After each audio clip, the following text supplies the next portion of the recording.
नमस्कार, good morning. मैं doctor Shrikant Majumdar, lecturer, Jawaharlal Nehru college, Chakradharpur. आज मैं बीकॉम थर्ड सेमेस्टर ऑनर्स का एक और books management principle and application, जो कि C7 है आपका, मैनेजमेंट प्रिंसिपल एंड एप्लीकेशन किस सब्जेक्ट को लेकर आया हूँ। इससे पहले मैं 2 ऑलरेडी क्वेश्चन आपको डील कर चुका हूँ। आज तीसरा बहुत ही अच्छा है, यूनिट 1 का ही ये टॉपिक्स है, वैज्ञानिक प्रबंध। वैज्ञानिक प्रबंध आप तो जानते हैं, वैज्ञानिक प्रबंध फ्रेडरिक विंसले टेलर, जिनकी जन्म USA में 1856 में हुआ था। उन्होंने सबसे पहले पुराने परंपरा को, प्रबंध में पुराने परंपरा को तोड़कर एक नवीन परंपरा का शुरुआत किया, जो कि वैज्ञानिक रीति नीति के अनुसार है। इसीलिए इसे वैज्ञानिक प्रबंध कहते हैं, साइंटिफिक मैनेजमेंट कहते हैं। इसलिए साइंटिफिक मैनेजमेंट का जनक कौन है? FW Taylor. आइए आज उसी की चर्चा हम लोग करते हैं। क्वेश्चन को जरा ध्यान से देखिए। What is scientific management? Discuss the role and contribution FW Taylor in the field of scientific management. वैज्ञानिक प्रबंध क्या है? प्रबंध के क्षेत्र में FW टेलर की मुख्य भूमिका एवं योगदानों की विवेचना कीजिए।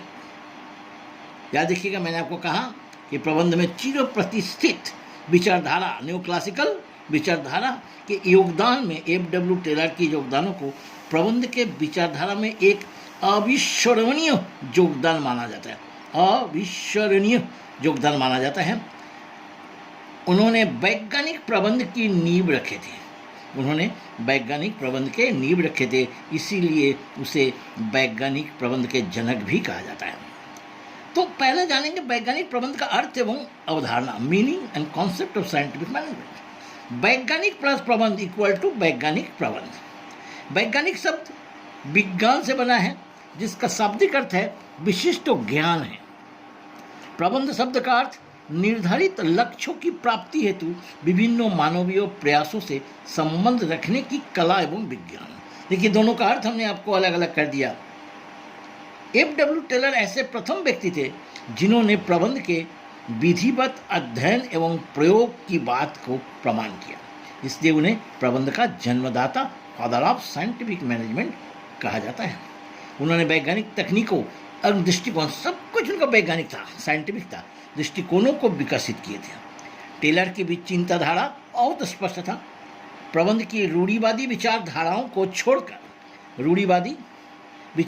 छोड़कर आधुनिक वैज्ञानिक विचारधाराओं का प्रयोग करना वैज्ञानिक प्रबंध है। रूढ़िवादी, अंधविश्वास, प्राचीन तरीका, नवीन विधि को नहीं अपनाया जाता था उस समय, तो उनको उन्होंने तोड़ा। इसके लिए उनको अनेक मुश्किलों का सामना करना पड़ा, कई नौकरियां उनको छोड़नी पड़ी, लेकिन अंत में उन्होंने सफलता प्राप्त की। तो उन्होंने ही वैज्ञानिक तकनीकों की दृष्टिकोणों को विकसित किए। टेलर की चिंताधारा बहुत स्पष्ट था। अब देखिए, प्रिंसिपल्स ऑफ साइंटिफिक मैनेजमेंट नामक पुस्तकों में, जो कि 1913 में उन्होंने लिखा, पुस्तकों में उन्होंने वैज्ञानिक प्रबंध की परिभाषा देते हुए कहा कि scientific management is the art of knowing exactly what you want man to do and then seeing that they do it the best and cheapest way. ये बताता है एग्जैक्टली कि क्या चाहते हैं आप, उससे क्या चाहते हैं और कैसे उससे कराएंगे, जिससे कि सबसे अच्छा और सबसे सस्ता में बहुत अच्छा काम हो, जो कि आज भी दुनिया में इसी मान्यता को माना जाता है। बेस्ट एंड चीपेस्ट, कॉस्ट को कम करने से प्रॉफिट ज़्यादा होगा। ये मान्यता उस समय उन्होंने किया था। सोचिए, 20वीं शतक में उन्होंने ये किया, 21वीं शतक चल रही है, तो सोचिए कि उन्होंने उस समय इस बात को ध्यान दिया कि कैसे, किससे कैसा काम कराया जाए। ये उनकी परिभाषा थी।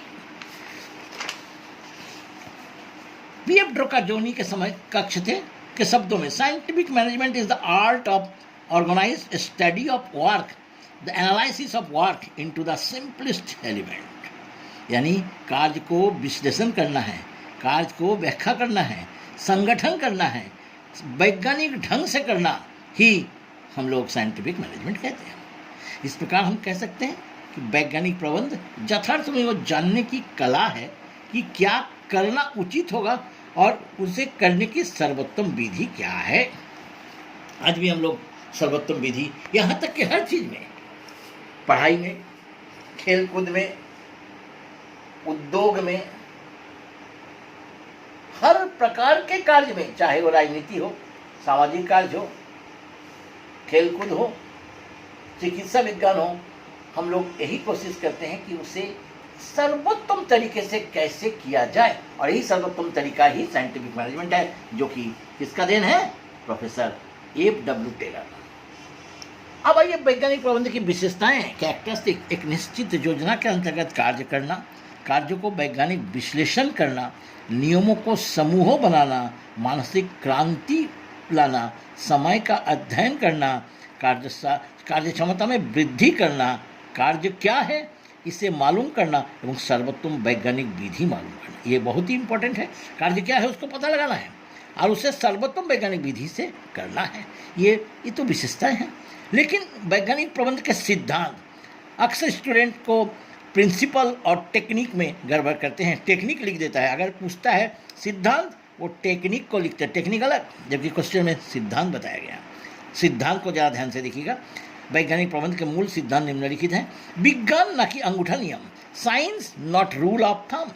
विज्ञान तर्कपूर्ण एवं वैज्ञानिक प्रयोगों का प्राथमिकता देता है। विज्ञान तर्क करता है और वैज्ञानिक प्रयोगों का देता है। इसको कसौटी में तोला जाता है। इस नियम को, यानी पुराने धड़धड़े नियम, यानी पुराने नियम, इस सबको एकदम हटा दिया जाता है। उसके जगह पर नए विज्ञान की कसौटी पर तोलकर उसे किया जाना चाहिए, न कि पुराने नियमों से। यही उनका कहना है, पुराना नियम से नहीं बल्कि विज्ञान के नियम से। मैत्री न कि विभेद, हार्मोनी नॉट डिस्कार्ड। इसके अंतर्गत संस्था में पाई जाने वाली असंगतियों को, अर्थात मेल न खाने वाली स्थितियों को समाप्त करके उनके अनुकूल, एक रूपता पर ज़्यादा बल दिया। उन्होंने एक रूपता पर ज़्यादा बल दिया। इसलिए उन्होंने कहा कि अगर मशीन लगाना है अनेक, तो अलग अलग मशीन नहीं लगा के एक ही प्रकार का मशीन लगाया जाए। जिससे क्या होता है कि वैज्ञानिक प्रबंध में प्रमापीकरण होता है, स्टैंडर्डाइजेशन, सरलीकरण, सिंप्लीफिकेशन, विवेकीकरण, विशिष्टीकरण, ये सारे स्पेशलाइज, ये सारी चीज़ का महत्व उस समय दिया जो कि आज इस सब का बोलबाला है हमारे पूरे विश्व में।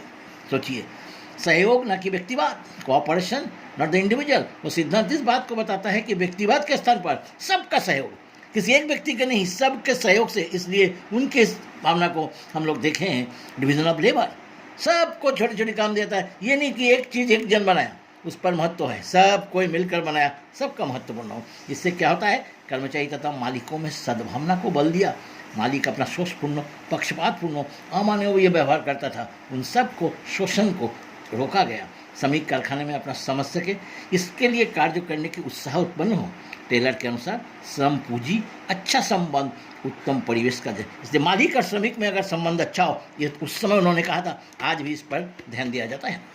सीमित उत्पादन के स्थान पर अधिकतम उत्पादन, सीमित उत्पादन नहीं बल्कि उत्पादन अधिक हो, कम। इसलिए उन्होंने श्रम विभाजन किया, मशीन से काम करने बोला कि अधिक से अधिक काम होगा। तो उन्होंने देखा कि कार्य बहुत ही अच्छा होता है, और केवल अच्छा ही नहीं बल्कि बहुत ज़्यादा होता है उतने ही समय में। ये उस समय का नियम है। प्रत्येक व्यक्ति का चरम कुशलता एवं संपन्नता तक विकास, प्रत्येक कर्मचारियों का कुशलता और वैज्ञानिक पद्धति आधार पर चयन किया जाता है उसका, और इस प्रकार से कार्य दिया जाता है प्रशिक्षण के साथ कि वो अपने कार्य को बहुत अच्छे और सुविधाजनक करते हैं। इससे उनकी कार्यक्षमता में वृद्धि होती है, इससे उनकी कुशलता के साथ साथ संपन्नता में वृद्धि होती है, अच्छे आय होते हैं। अच्छे कार्य करने से अच्छे आय होते हैं। और छठा, नियोजन न कि तदर्थवाद, प्लानिंग। हर कार्य को मनमानी ढंग से नहीं बल्कि पहले से नियोजन करके, प्लानिंग करके उसे अगर किया जाए वैज्ञानिक ढंग से, वैज्ञानिक नियमों से, तो कार्य एकदम अच्छे होंगे। यही था टेलर के सिद्धांत, प्रिंसिपल। ये टेलर के प्रिंसिपल है। समझ गए? ये क्वेश्चन काफ़ी महत्वपूर्ण है। आप लोग इस क्वेश्चन को जरूर एक बार अपने ढंग से अध्ययन कर लीजिएगा। ठीक है, आज इतना ही। नमस्कार। अच्छा अच्छा